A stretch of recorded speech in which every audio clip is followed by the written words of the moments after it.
Hey guys, I just wanted to put in a quick disclaimer on this episode. If any of our sounds a little strange on this episode, we had a little bit of a glitch in our recording. So we just wanted to put that little disclaimer out there, and we hope that you'll still continue listening and just give us a little bit of grace on our sound recording on this episode. Thank you so much for listening. Love you guys.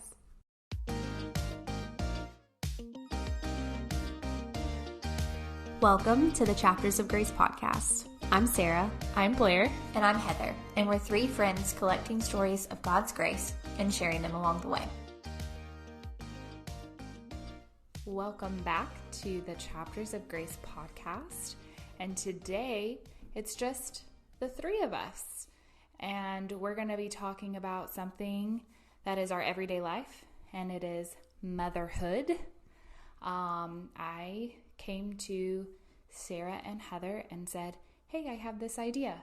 Because if you've listened to our husbands talk, they've spoken about fatherhood, but we have not yet talked about motherhood.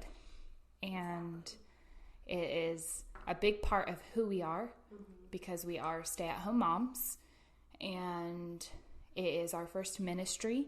And so let's dive into it. Let's talk about motherhood. I will say, I told the girls before we started recording that I probably am the last person that really needs to be talking about motherhood because I have had a week with my toddler, and yesterday about did me in. Yeah. We all have those weeks. We do. I think all moms can attest to having those weeks. Yes. Stay-at-home mom, working mom, whatever that is. Oh my gosh. There are days where, you and your kid have a standoff, and let me tell you what. He just turned 3 and is testing all of the limits and sometimes he acts like his ears just don't work. Mm-hmm. And, that's hard. Yeah. But anyways, so I really want to hear from you guys because when you had your oldest ones, what was motherhood like initially? Now, there is this very common thing when you have your oldest, your first time mom, there's a lot of anxiety that comes with it. Oh yeah. Yeah. A lot of fear of the unknown, a lot of things that you walk into. So how did you guys handle it? Terribly. I had postpartum anxiety with my first, and it was awful. I would lay awake at night and just be so panicked that something was going to happen to her. And, it's such a fear. Like, I was young. I was 25 when she was born. So looking back now, that was really young. Mm-hmm. Maybe not as young as some, but it was such a learning curve. I worked as a preschool teacher and thought I knew all of these things. And then when she came along, I was like, I know absolutely nothing. Yeah. Absolutely nothing. And, thankfully I have a mama who is wonderful and, stayed with me and helped me a lot. But it was, and then by the second time you get to your second kid, you're like, okay, I know how to do this. Yeah. For sure. I think with our oldest, I was young too. I think I was 23, just turned 24. So I was still kind of on the young side as far as a new mom. And I had it wasn't until now looking back that I can say I had postpartum depression. During it, I didn't realize it. It wasn't very severe, but the baby blues lasted a lot longer than they should have. And there was a lot of anxiety. And, I was trying to get prepared by taking these classes through the hospital and, trying to read different articles and things like that. But you're not really prepared until your baby gets here. And with our oldest, he did not breastfeed. And so the hospital classes pushed, you have to breastfeed, you have to bond with your baby, you have to do this. This is for their nutrients, for their immunity. This is the healthiest route for them. And so when we brought that baby home from the hospital, I didn't sleep the 2 nights we were there because I had to watch him to make sure he was breathing. And then, you know, I didn't feel comfortable letting anybody else help me at first, whatever that kind of feeling was. And then he wasn't nursing. And as a matter of fact, I had somebody who said, you know, it's not that I didn't want to bottle feed, but I was in my head thinking, okay, just need to try to breastfeed. I just need to try to make this happen. And they said, you need to get a bottle in that baby's mouth, because if they get dehydrated, their kidneys are going to shut down. They're going to become septic and he's going to die. And I'm like, please don't tell a new mom that. You know, I understand you're trying to give advice, but someone who's sleep deprived for 2 days just brought a baby home. All over the place. Hormones all over the place. Yeah. My baby's not nursing. And the first time mom anxiety. Yeah, maybe not the best way to approach that. Yeah. So I was a hot mess for a while. Yeah. And I think it took me longer with our first kid to find myself again after the baby. Yeah. The second time around, it was a lot easier to say, okay, now I recognize this phase is going to go by. It was a lot murkier with the first to kind of get back to myself. I had my first one at the very start of the COVID pandemic. Oh, yeah. So multiply the anxiety times 100. Yeah. Because it was doom and gloom. It was, if your baby catches COVID, they're going to die kind of stuff going around. And I actually elected, this is probably controversial and I don't mean to be, but I elected to be induced at 39 weeks because I just wanted to have him and take him home and hunker down and just never leave. Yeah. And so my doctor agreed and it was fine. But the day he was born was the first day that nurses were required, or medical staff were required, to wear masks at all times. And it just was a really scary, uncertain time. And I remember that summer, a family member of ours was exposed to COVID and didn't tell us. Yeah. And when we found out, I mean, I was a hot mess. Yeah. Because my baby was barely 3 months old. She held him, she loved on him, you know, all this stuff. She knew she was exposed, but she didn't say anything. And that's scary. It was very scary. And in that time frame where there was not a lot of information and there was a lot of misinformation and there's just nobody really knew what was going on. That's so scary. Yeah.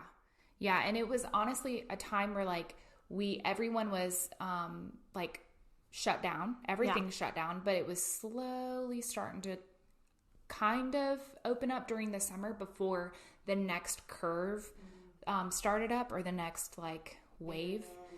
Yeah, started up. And so we were trying to figure out what normal life with a newborn looked like on top of normal life dealing with a pandemic. Was like. That was just, it was hard.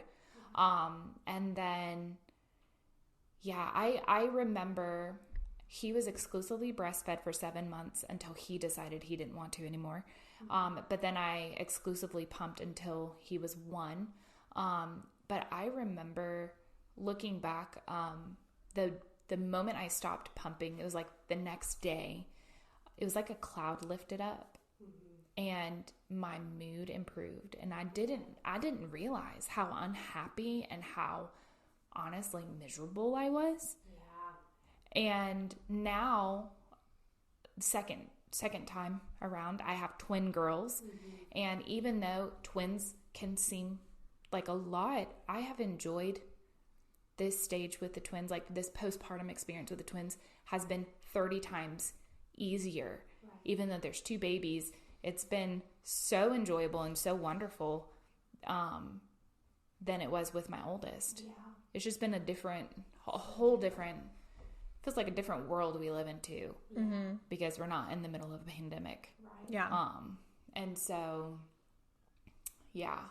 What's so hard too about having kids in the pandemic, we had our second kid through the pandemic, and you're isolated, and you don't really have your community of people around you. And it's so important to have other friends. I mean, obviously, you can stay connected in other ways, and people made it work, but having other people to talk to and communicate to is so important as being a mom. We kind of joke that it takes a village, and it really does. It really does. Especially with the amount of kids we all have in between us. Yes. We've got a lot of kids. Yes. We're 3 families, and we have 7 kids. 7 kids, and we've all gone out together with all the kids before. We look just like the moms. the moms, We look like a little preschool class. We're like a little co-op. Yeah. It's so that I can imagine with your first kid too, being isolated, even with a second kid, and having friends that I could talk to in other ways. It's hard to stay connected, and especially having the community that we have and our friends and our church, and how much more we see our kids thrive, and we can thrive having that support. It's so important to get connected with other people. That's how Sarah and I actually really became friends, is because she had her second child, and I said, hey, you look a little frazzled, do you want to come sit on my couch and order DoorDash? And a friendship just blossomed out of that. But sometimes you just need that. You just need another mom friend to just sit on their couch and be a hot mess with, and be in your sweatpants with no makeup. And And we do that really well. We do. Mm-hmm. And see, the first time around, I had a little bit of postpartum depression. The second time around, I had postpartum anxiety, and I didn't know that was a thing. And it was Heather who had walked through that, saying, hey, I just feel like this kind of looks like what I stepped through. This is what helped. Because even though it was the second kid and it should have been a lot easier, it's in a sense, you're saying, I've already done this, I know what to expect, but there was a different level of anxiety that I didn't understand why I was struggling with it. And I didn't even know that was a term. Postpartum anxiety, I'd never heard that. So her saying, I dealt with that. This is what I did. And having somebody help me recognize that and help me walk through that and pray with me through that, that was a big deal.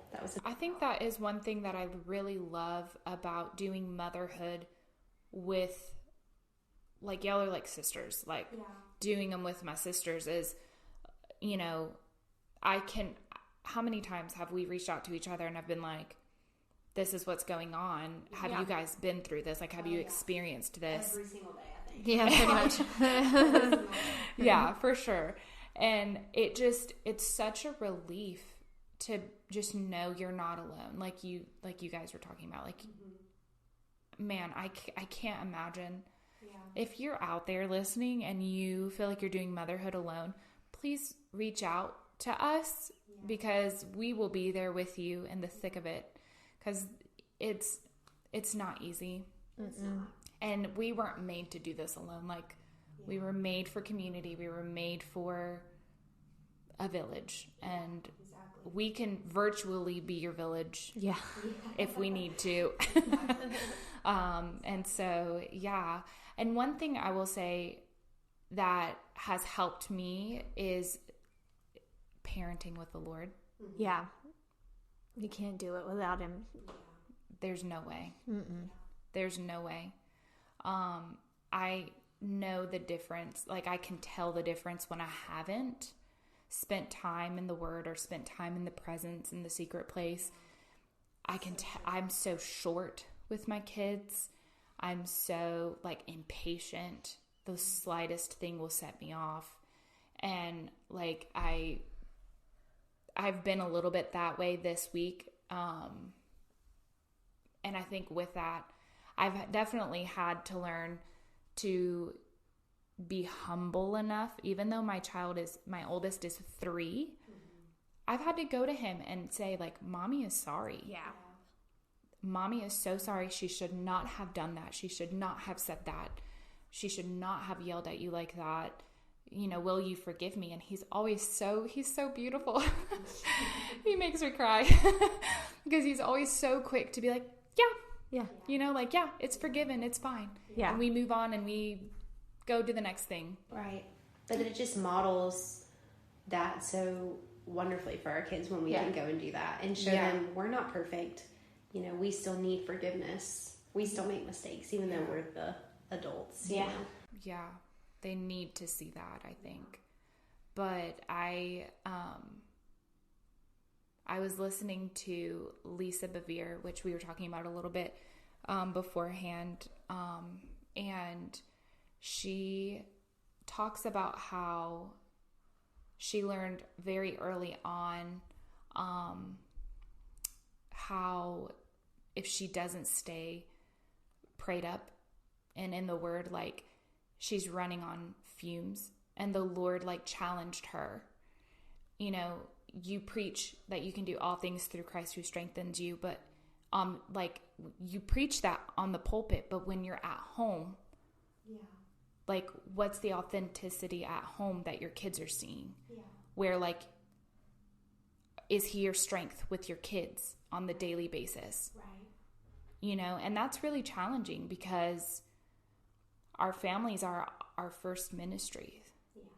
And I kind of mentioned this to you guys before, like, I expect our pastor to be prayed up and in the Word every week, to be able to deliver a message to us and pour into us as his sheep. And so how much more should we as moms be prayed up and in the Word to be able to pour into our kids, so that we're not trying to pour into them from empty cups. You know, like, we need to be pouring into them from overflow. Because that's a quick way to get burnout, pouring out of an empty cup. And I think it's important too, like you said, like, your children are your first ministry, your family is your first ministry. Like, that's such an important balance that you know, whether or not you're like a worship leader or a pastor, or, you know, you lead a small group, like, I've had to, like, carve very intentional times. Like, I lead a small group on a certain day of the week, and I don't change that day of the week because the rest of the week is for my girls. Like, you know, we make sure, like, Friday nights are for our girls so that we can do things as a family. We can do movie nights. Like, we try to leave those days open. And so your ministry may not look like everyone else's, but, you know, after seeking counsel from, you know, people who have been in ministry way longer than we have, like, that's just something that has been stressed to me over and over again. Like, you don't want your children to ever feel like you've put that ministry in front of them. And we actually heard from a lady on at our small group, and she said, brought something out, like, essentially, like, we're hearing from the Lord, but we're not telling our children that. Oh my gosh. Like, and so, like, I never really thought about it that way. Like, we need to make sure that we're really intentional. Okay, like, if the Lord is saying move places, or the Lord is saying, you know, we need to do this, lead this group or this group, make sure to include your children. Make sure to, like, walk that out with them so that they don't, you know, become bitter or have that kind of regret when they look back. It's funny, the thought that comes to my mind saying, like, we should show our children that. Me and my husband were talking last night, and he kind of said this in a joking way, but so he got our two boys Frisbees, and he said, we were playing Frisbees, and he said, I realized that I showed him how to play Frisbee the wrong way. He said he thinks that when we play Frisbee, we throw it, and then we all chase it and go grab it. And I kind of giggled, and I said, well, why does that matter if he plays Frisbee that way? And he said, because the way I show him how to do something now is how he does it the rest of his life. That's so good. And he said, so if I don't teach, he said something as simple as if I don't teach him how to throw the Frisbee the right way, then he doesn't know how to do it later in life. Wow. And that's the same way with our kids right now. If we're not showing them how to walk out this relationship with the Lord, they're learning right now. They're going to do it the wrong way the rest of their life if we're not showing them and saying, hey, this is what I'm doing. Can you come do this with me? Yeah. That's really good because before having kids, obviously your quiet time with the Lord looks like actual quiet time with the Lord. Yeah. And now I have to get creative. A lot of days it looks like putting my twins down, putting a movie on for my oldest, and then just sitting there with my Bible and just quietly praying and just reading the Word and trying to journal. Sometimes it's like I only have really 10 minutes, sometimes 20, sometimes I get a whole 30 minutes. Yeah. And at the beginning, I guess it was just the way that I perceived what your quiet time was supposed to look like. Like, I think there's good in having set aside time to just get away with the Lord. But there's something to be said if all you've got is 10 minutes on the couch with your oldest watching a movie, then do that. Yeah. The Lord will honor that. Yeah. But also, how beautiful is it for your child to see? Like, I want my son, when he's 25, to be able to be like, yeah, I saw my mom reading the word Yeah. and praying on the couch. Like, Yeah. it didn't matter. You know, like, I want him to be able to say that. I don't want my secret time with the Lord to be that, to be so secretive that he never gets to see that from me. And I think that comes down to like worship too. Like, obviously, like, I've been in your home, so I know like worship is like huge for both of you, but it sometimes, you know, my time with the Lord looks like, you know, washing dishes while a sermon plays or worship music plays, and, you know, talking to the Lord that way. And I think it's all about just the Lord is going to meet you where you are. And it is really important for your kids to see those worship moments, those prayer moments. Like, it's all interconnected. And we also go to a church that's really big on family. That's really big. We have like Wednesday night services. If we have fifth Wednesday night, we'll do like a family service. And our kids are in the big sanctuary, and they're always allowed in there, but it's like a big family worship service, and they're like, it's free reign for them to just worship, and it's really sweet. Like, I've seen both of our kids, you know, just go before the Lord, and they're little, but they're learning, and that's how they learn. There's no junior Holy Spirit. No. And so they're learning firsthand, and it's great. I love that we get to do that. We get to watch them grow up and see that lived out in front of them. Like, they know, like, they're people, and they're praying people, and they're worshipers, and it's such a great atmosphere for them to grow up in. Yeah. Yes. Yeah. I love that so much. One thing about walking out, the way that you approach the Lord, I will say, is knowing the season you're in.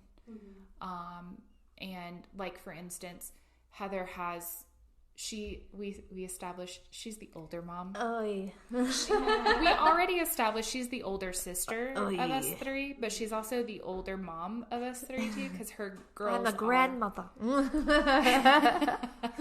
Her girls are older. Yes. Whereas my kids are 3, and I have twin 10-month-old baby girls. And so one thing that I will say is our husbands travel for work. And that's just the season that we're in right now. It's not always going to be like this, but it is the season that we're in. And how does your relationship with the Lord look like when that happens? Yeah, it's a lot more prayer. It's a lot more submitting to the Lord, and well, it should be, I think, but sometimes it looks like that gets missed because, you know, you're in survival mode. You are. You know, when you're taking kids to school, and I also keep my nephew during the day, and he is 3 months old. So, like, that has been a total twist on things. And, like, without help, like, it would not be as easy as it comes sometimes. I have all the props for single moms because a moment for the single moms. Yes, hallelujah. Round of applause. Because it's so strong. It's single parents, not just single moms, single parents. Yeah. You know, it's just so hard sometimes to be the only one. You know, you're doing bedtime, you're doing bath routine, and then you just don't get a break. Yes, and then if you're doing ministry on top of that, or jobs on top of that, it's just a whole thing that you don't really think about. And a lot of times it does look like I am surviving until 8:30, and I can put these children to bed, and praise God that they can't tell time yet, because sometimes 8:30 looks like 7:30, and you're like, Mama needs to go lay down in bed and rest. But yeah, it's a lot of grace. And I think it makes you appreciate your spouse a lot more. Yeah. Because when he comes home, I'm like, bedtime is yours, buddy. I'm Yes. gone. See you later. I'm going to go take a bath and relax. But yeah, you really can't do this without the Lord and alone, without your village and your people. Yeah. We have a really, really good friend who is a single foster mom. Yes. And I remember when she was early days, when she had her first placement, she didn't just get one. She had two. She had two preteens. Yeah. That was a lot. That was a tough season for her. Yeah. And I remember sitting down with her one time on a Wednesday night, and I was just asking her, like, how's it going? And she was just kind of telling me how hard it was. And I told her, I said, I know what it's like they're my own kids. When my husband is gone, I know what it's like with my own kids. Yeah. I can't imagine with someone else's kids that she's doing the work of the Lord. She really is. Opening her home as a single woman. Yeah. And I told her, I said, but you absolutely do not have to do this by yourself. Yeah. I said, the moment you need backup, you can call any one of us and we'll be there. And I know she's called Heather. Mm-hmm. I'm sure she's called you, Sarah. I don't know if she has, but, just prime example. Like I couldn't stress to her enough. When my husband is gone, I'm pulling my hair out with my own kids, and they don't talk back yet. Yeah. So even more so, like, call your people. Yeah. Call your people. Yeah. And yeah, I would say, man, when my husband is gone, it's rough sometimes. It's all I can do to get to, because a lot of times he's gone from like Monday to Thursday. There are times he's gone from Sunday to Thursday or Monday to Friday. He's about to be gone from Friday to Wednesday here coming up. So it's going to be like a whole weekend. Oh, yeah. And that really stinks because I love my weekends. Yeah. He's off of work and he devotes all of his attention to me and the kids. And I say I get a break. Yeah. And so I already feel, this is something I'm trying to work with the Lord on, is not feeling anxious ahead of these times. Yeah. Just trying to get geared up in his presence, like in abundance, I guess, so that I can kind of coast through and not come out in deficit and frustrated and all of this stuff. And so, motherhood is hard. It is. And I think too, like Sarah and I share a common bond with, our older children have life-threatening allergies. Yes. My oldest is allergic to chickpeas randomly. And her oldest is allergic to egg. And so it really, I think, bonded us too. Like that is a whole separate anxiety in motherhood.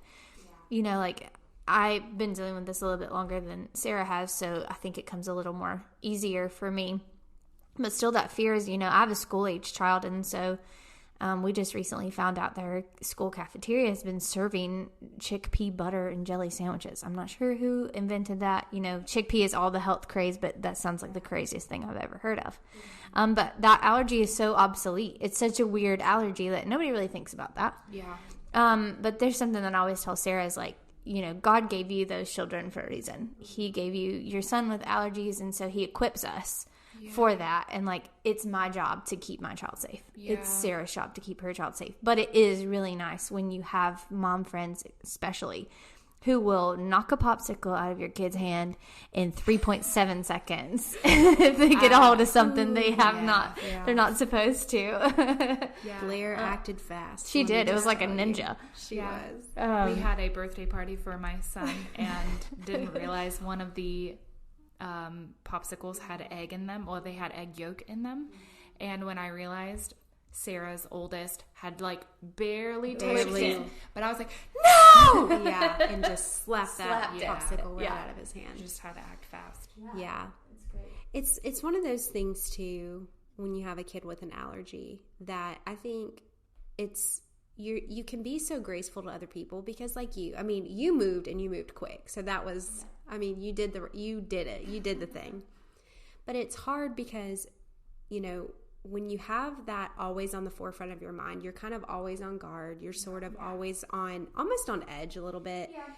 And you don't always expect other people to be that way. So you can't be, you can't, and I don't think you can expect other people to be that way. You can't expect it. And so you just always have to be on guard. But it also from,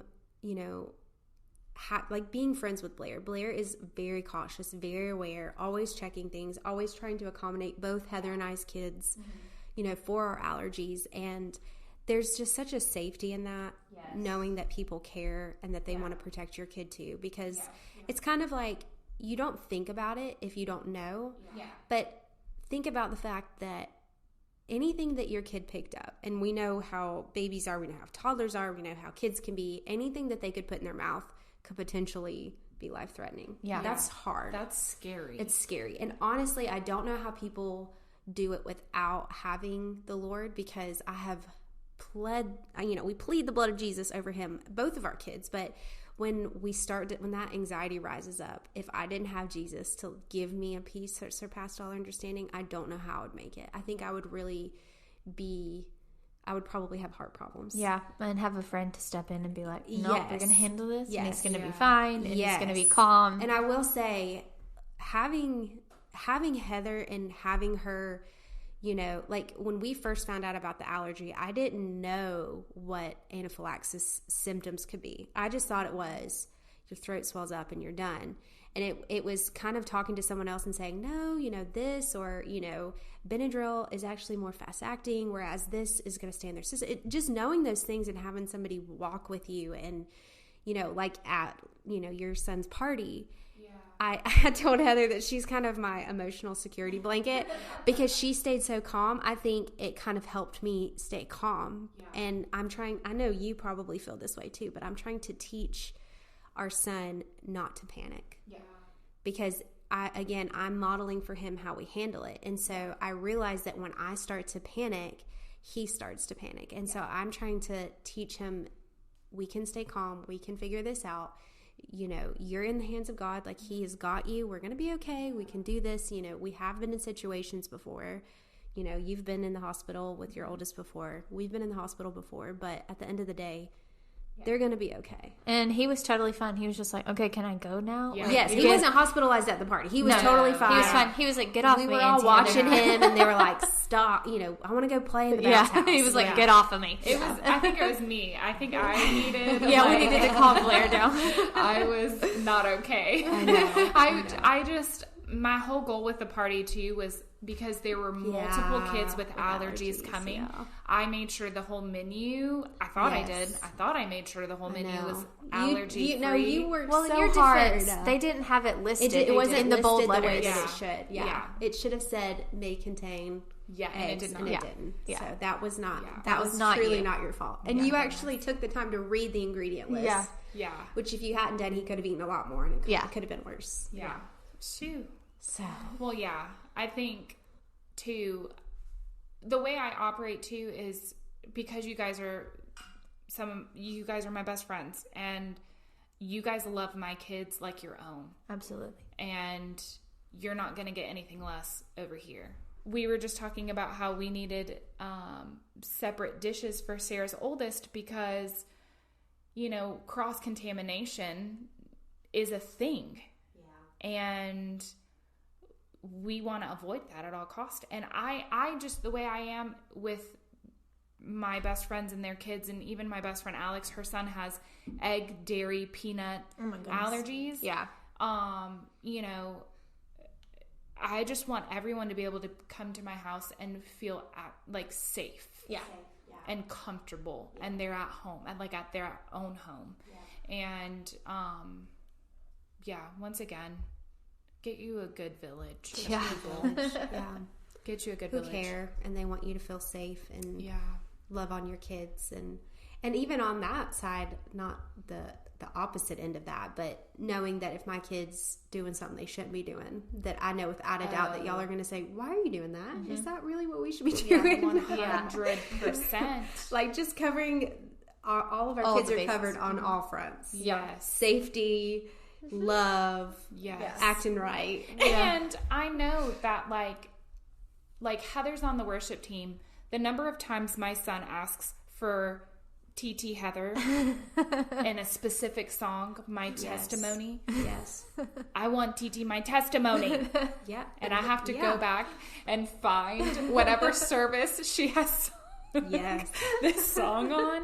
Yeah. But like I love, and now he has graduated to preschool class and Sarah's one of his teachers, and I just love the godly influence that you both play in his life now. He loves y'all. Like every day I hear, Mommy, I want TT Sasa. I want TT Sasa. And he loves y'all. And I just love that I can trust him to y'all. Yeah. No matter, like, I know he's safe even on the spiritual level. Yeah. And I know that y'all will pray some stuff. Sure enough will. Sure enough will. We have before. Shameless plug here. Our church released a live recording album that Blair and Heather were on. And let me just say that it has a special anointing on it, because anytime we're in the car, I usually have to listen to some type of, kids soundtrack, Cocomelon, whatever it is. They listen to that album and they request to listen to TT Bear and Auntie Heather singing. And it's so funny when we watch the live recording, if we're watching it on the TV or something, our youngest will get so excited and he's like, oh, TT Bear, Auntie Heather.